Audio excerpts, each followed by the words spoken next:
The sun hung low over the jagged hills of the Wyoming Territory, casting long shadows across the dust-choked land. The wind, which had howled through the day, had finally stilled, leaving behind a silence as heavy as the sky. The cabin sat at the edge of a flat, sparse plain, a small structure with weathered logs that had seen more winters than any soul should endure. The door creaked in the faint breeze, and a crow cawed from the nearby oak tree, its call echoing in the emptiness. Etta stood outside, her baby cradled against her chest. The child, not yet a year old, rested peacefully, unaware of the weight carried in the air. Etta's eyes were fixed on the horizon, where the distant mountains softened into the purple haze of the evening. Her face was still, but if you looked close enough, you could see the small tremor in her hands, the weight of her past pressing hard against her spirit. Reese stood beside her, tall and solid, like the old oak tree in front of their cabin. His broad shoulders were stooped just slightly from the burden of all he had seen, all he had lost. The rifle slung across his back was no decoration. It was his lifeline, and it had seen the blood of men, of wolves, and of women wronged by the world. His eyes followed the same line as Etta's, though he knew the truth of it.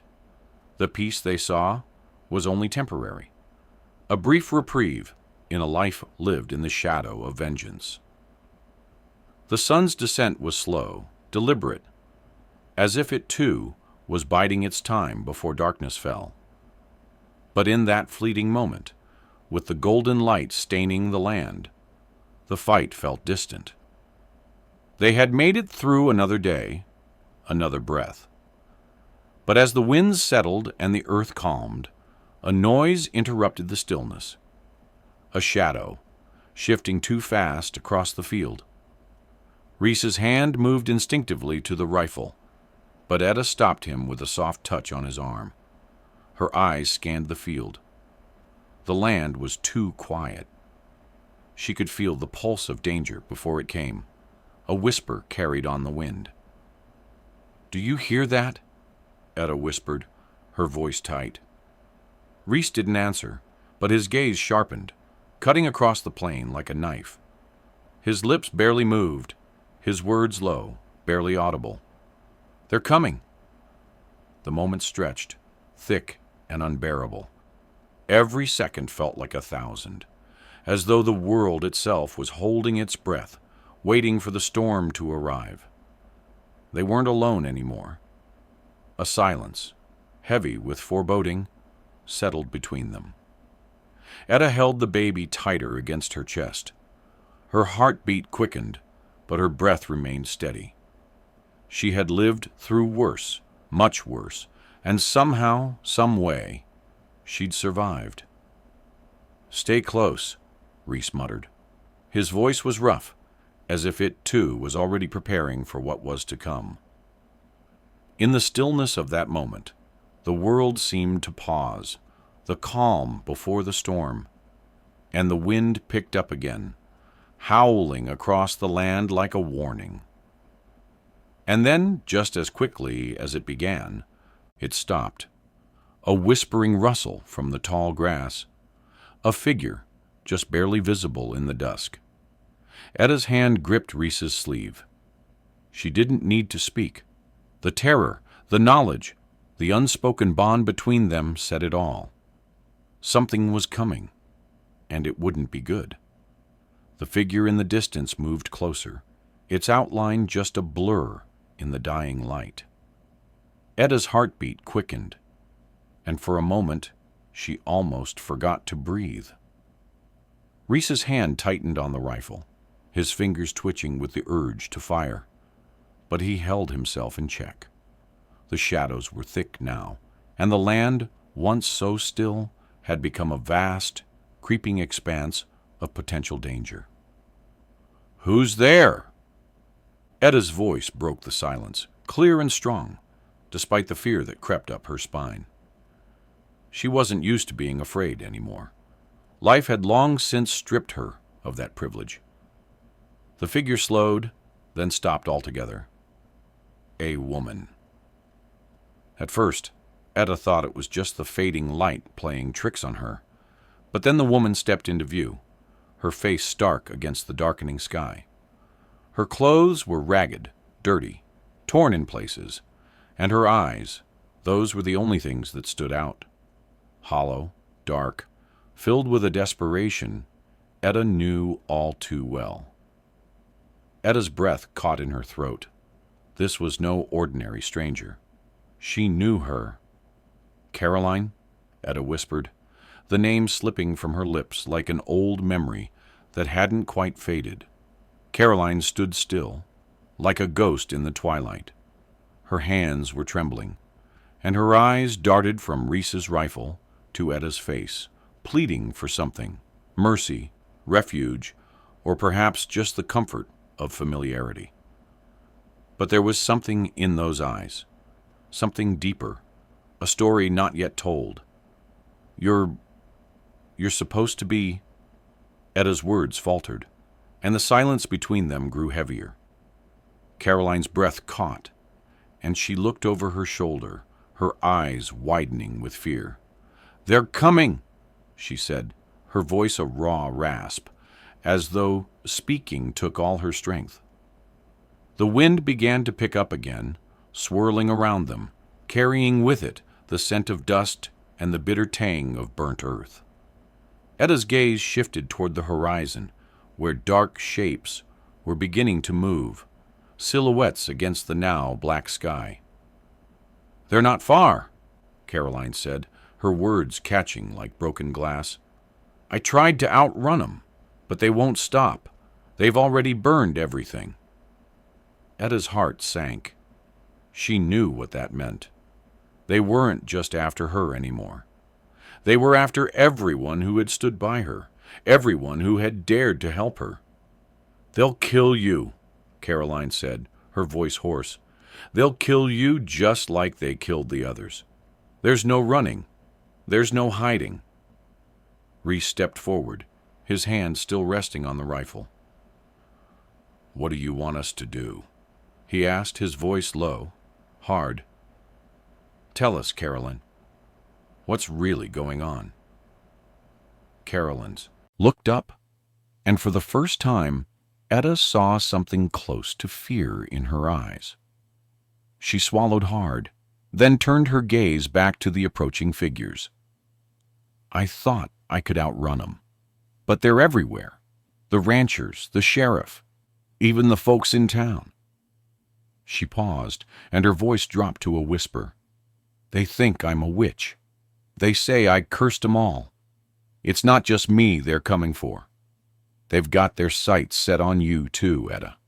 They're calling you a traitor, a betrayer." Etta's jaw clenched. The past had come back with a vengeance. She had tried to bury it, to move on, but it never really let go. The lies, the accusations, they still echoed in the wind. "They won't stop until we're all dead," Caroline continued, her voice breaking. "They'll drag us through the dirt, hang us, and then burn us. They'll leave nothing behind but ashes." Etta's grip tightened on her baby. The words rang in her ears, but something inside her snapped. A quiet defiance, a flicker of strength she hadn't felt in months. "No," she said, her voice sharp. "I'm not going down like that. Not again. Not this time." Reese stepped beside her, the look in his eyes firm, determined. "You're not alone anymore. We stand together, and we fight." The wind howled again, louder now, as if the land itself was responding to their resolve. Caroline's eyes darted nervously from Etta to Reese, the terror still alive in her gaze. "You don't understand. They'll come for you all. They won't stop. It's not just about me. It's about everything you've fought for, everything you've built." Etta's chin lifted, her stance unyielding. "We'll face it together. I'm not running. Not again. The night grew darker, the chill seeping into their bones like an old enemy they had long since grown used to. Reese, Etta, and Caroline stood at the edge of the cabin, the pale light from the last remnants of the dying sunset casting long, narrow shadows across the land. The air smelled of earth, of dust, and of something far darker, the scent of impending violence. "Move to the barn," Reese said, his voice cold, steady. He didn't need to ask. He didn't need to explain. His eyes were already scanning the horizon, searching for the shadows he knew were coming. Etta nodded, her arms wrapped around the baby, and as she turned, she heard the faintest sound, a twig snapping, like the whisper of something moving through the brush. Her heart stilled. "They're here," she said softly, her voice trembling, but only for a moment. Caroline's breath hitched in her throat. "You don't understand," she whispered frantically. "They'll kill us. They'll kill you all. You've got to hide. Run!" Etta turned sharply to face her. "No, we don't run anymore, Caroline." Her words, firm and resolute, rang out like a gunshot in the night. Reese's hand brushed against the small of her. Back. A silent promise that he would stand with her, that no matter what came, they would face it together. Caroline stood frozen, her face pale and stricken, but there was no time for hesitation. Etta turned toward the barn. The wind gusted again, sending a flurry of dust swirling in the air, but it felt different now, colder, sharper, like a warning. Behind them, the land seemed to hold its breath. Somewhere in the distance, a coyote howled, and then another joined in, the sound eerie and haunting in the stillness. Reese's boots crunched in the dirt as he moved toward the barn, a grim figure in the fading light. He didn't hurry. He didn't have to. His calm, deliberate movements only made the tension thicker, like a storm rolling in. Etta followed closely, her heart pounding in her chest.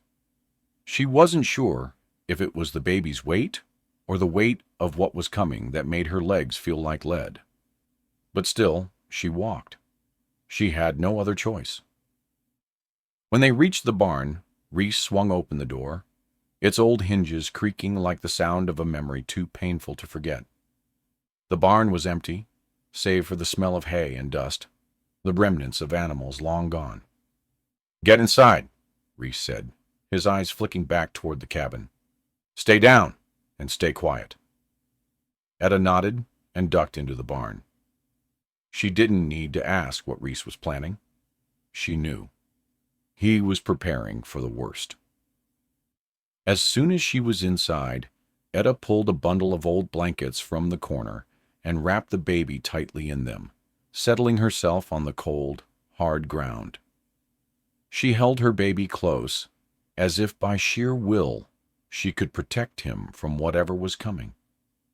Outside, Reese closed the barn door quietly, but it wasn't enough to silence the distant sound of approaching boots, heavy, deliberate, unmistakable. "Don't make a sound," Reese's voice carried through the cracks in the wood, low but urgent. "Not a word, not a breath." Etta nodded, but her eyes were wide. The fear, the rawness of the situation, threatened to break through her carefully crafted resolve. For a moment, she wanted to give in. She wanted to let the darkness of the night swallow her whole and pretend that none of this was happening. But the baby stirred in her arms, a soft gurgle that broke the silence. Her hand instinctively clutched him tighter, the fear in her chest doubling, knotting up like a tangled thread. She had no intention of being the victim again. She wasn't going to let anyone take what was hers. A flash of movement caught her eye through the small crack in the barn door. The shadows were closing in. Etta's heart raced. And in that split second, she saw it, the symbol of her past, the brand, the rope, the reminder that once she had been broken. The flames of that fire, the one that had burned her so long ago, surged within her chest. But this time, it wasn't the flames of shame. It was the fire of survival. Outside, Reese's rifle shifted in his hands. Etta's breath caught as she braced herself for the worst.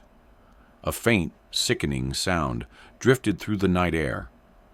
The familiar scrape of boots, the murmurs of voices, but more distinct, a heavy silence. They had reached the cabin. They were here.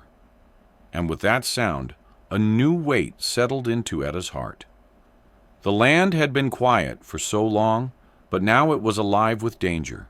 But Etta was no longer afraid. She had no choice now but to fight. "I will not be their prey," she whispered to herself. "I will not fall."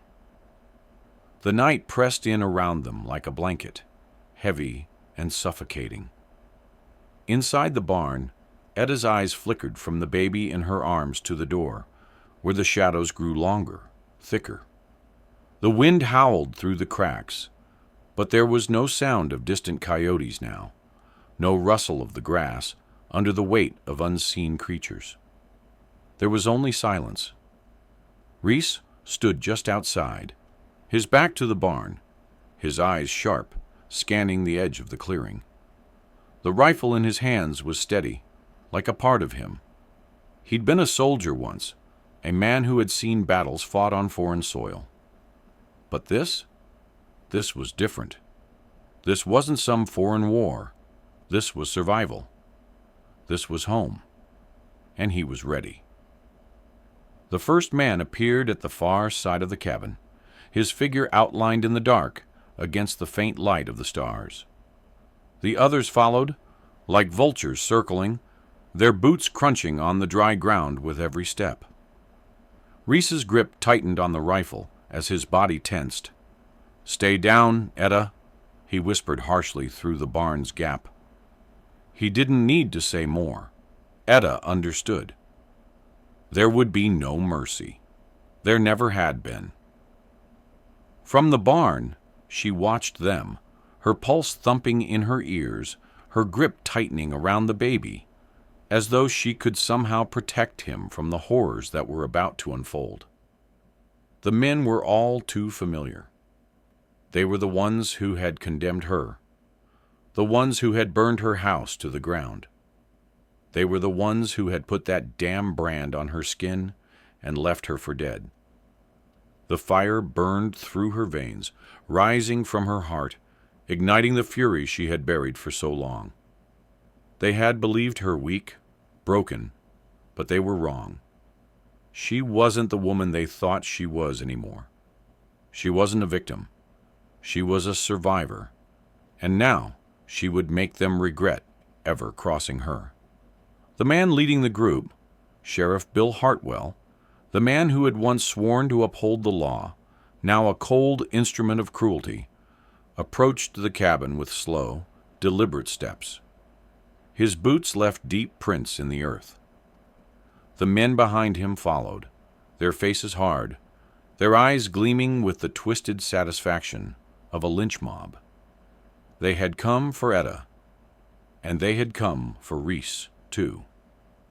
"I've heard enough of this," Sheriff Hartwell's voice called out into the stillness. It was loud, bitter, and tinged with the venom of a man who had lost all sense of right and wrong. "Etta, you think you can hide here? That you can escape the law? You think, just 'cause you've found yourself a protector, means this all goes away? You'll hang like the rest of them." Etta felt a sick, cold anger fill her chest as the words sank into her bones. She had lived through the torment they had put her through. She had survived the fire, the branding, the beating, and yet they were still coming for her. But she wasn't the same woman anymore. She had learned to fight. She had learned to survive, and she wasn't about to let this man or anyone else destroy what little peace she had left. Outside, the wind picked up again, its cold breath carrying the sound of the men's words. Reese didn't hesitate. He stepped forward, his hand steady on the rifle, his gaze locked on the sheriff. He was ready. And then, from the shadows, a voice interrupted the tension, soft and unexpected. "I don't think this is right." A small, trembling voice called from behind the men. It was a child's voice, a soft, shaking whisper that cut through the bitter air. Etta's breath caught as she recognized the speaker. It was Tommy, the sheriff's son. For a moment, the world seemed to stop. Tommy was just a boy, no older than 10. His small figure stood out from the crowd of hardened men, his hands clenched into fists at his sides. "They don't deserve to die," Tommy continued, his voice growing louder, more insistent. "They didn't do anything wrong." The men fell silent, and for a brief second, Etta saw hesitation flicker across the sheriff's face. But only for a second. "Shut your mouth, boy," the sheriff snapped, his face red with anger. He turned toward Tommy, but the boy didn't flinch. Etta's heart ached for him. He was just a child, but even now, he was showing more courage than the men who had come for her. His defiance, it wasn't much, but it was enough to make the sheriff hesitate. The moment passed, and the sheriff's jaw tightened. He wasn't going to let a child stand in his way. He motioned to his men, and they moved forward, encircling the cabin. Etta knew what came next. She knew it wasn't over, not by a long shot. But she wasn't alone anymore. Reese was with her.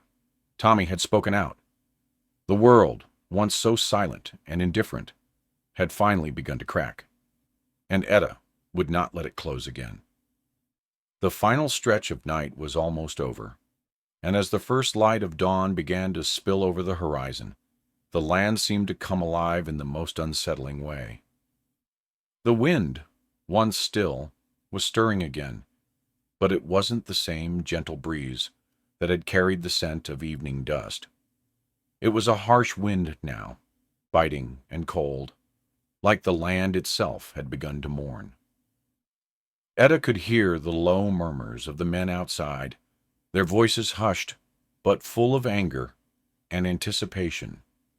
They had surrounded the cabin, trapping her and Reese like animals. She could feel the weight of their presence, every step they took, every breath they drew, pressing in on her. In the barn, Reese stood motionless, his rifle steady in his hands. His eyes, sharp and calculating, flicked toward the crack in the door. He knew that the time was near. He didn't need the rush of fear to cloud his thoughts. He had fought battles before. And though this one was different, the instinct to protect Etta and the child had become as much a part of him as the gun he held. But it wasn't just Reese's strength that would see them through. Etta's quiet defiance, her refusal to back down, those were the things that had always kept her alive. That would be the spark they needed. The light outside the barn was shifting now, turning a soft shade of lavender as the morning sun stretched across the land. Etta's heart hammered in her chest, but her breath was calm. She had learned to control the panic, to bury it deep where it couldn't reach her. She didn't need fear now. She needed strength. And strength, she had found, could come in the strangest of forms. Tommy's voice echoed again in her mind. That brief moment of defiance, of courage. The sheriff had turned on his son, but the boy had spoken out anyway. That small act of rebellion was a crack in the foundation, a glimmer of hope in a place where hope had no right to exist. It was more than a child's voice. It was a symbol, a sign that not everyone in this cursed land was blind to the injustice of it all. Etta stood up slowly, moving as quietly as the shadows that filled the barn. She looked down at her baby, still nestled in her arms, and she kissed the top of his head. The warmth of his tiny body filled her with a renewed sense of purpose. Outside, she could hear the sheriff barking orders. The men were closing in. Reese's voice broke through the quiet, a whisper barely audible. "Etta," he said, his voice thick with tension. "Stay low. I'll do the talking. You just get ready." Etta nodded, her pulse quickening. The moment had arrived. With a final glance toward Reese, she slipped to the back of the barn, her hand still clutched around the baby. It was time to make her stand. She crept forward, her feet barely making a sound on the dirt floor. Her heart was pounding, and she could feel the sharp coldness of the rifle strapped to Reese's back. But she didn't hesitate. There would be no second chances. There would be no surrender. Outside, the first of the men reached the barn. The crunch of boots on dirt came to a stop, and the deep, gruff voice of Sheriff Hartwell called out, "Etta, come on out now. We don't want to burn this place down. You got one chance to surrender." Reese stepped forward, standing tall at the doorframe, his figure a dark shadow in the gray light. "You think we're scared of you?" he called back, his voice steady but cold. "Come on in and see how much we're scared of you." For a moment, the silence between them was thick enough to choke on. Then the sound of boots began to shift, as if the men weren't sure whether to advance or retreat. The sheriff's voice broke the hesitation. "Let's finish this," he spat. And that was the signal. The wind picked up again, swirling dust around the barn. The sound of gunfire cracked the morning air like a sudden storm, echoing through the canyon like the roar of thunder. But it wasn't the only sound that filled the silence. From behind, Etta heard a soft footstep, a small shuffle of boots on the dirt. Tommy. The boy had followed them. He was standing at the edge of the barn, watching with wide eyes as the gunfire erupted in front of them. He had no place here, no reason to be involved in this, yet here he was, taking his stand. "You're going to stop them," Tommy said, his voice steady despite his fear. "You won't let 'em hurt her, will you?" Etta turned and looked at him. The boy was standing tall, his shoulders square, as though he had already made his choice. She couldn't help but smile, her lips curling slightly at the edges. "No, Tommy," she said softly. "We won't let them hurt anyone." She stepped forward, her gaze fixed on the door. The time had come for the final act, the one that would see them through to the end. Outside, the men were drawing closer. There was no more waiting. There was no more hesitation. With one final breath, Etta stepped into the light, her back straight, her shoulders squared. She wasn't running anymore. She wasn't afraid anymore. The baby in her arms felt heavier now, but it wasn't the weight of the world that burdened her. It was the weight of survival, of the life she was choosing to protect, the life she had fought for.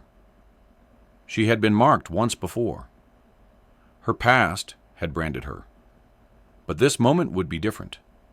This time, she would brand them with the truth of her strength, her resilience. Her heart pounded in her chest, but her voice rang out clear. "This is where we stand," she said, her words cutting through the rising wind. "This is where we fight." The first shot rang out, but it wasn't Reese who fired it. It was Tommy, the young boy who had found his courage when the men of the world had lost theirs. And with that first shot, the tide had begun to turn.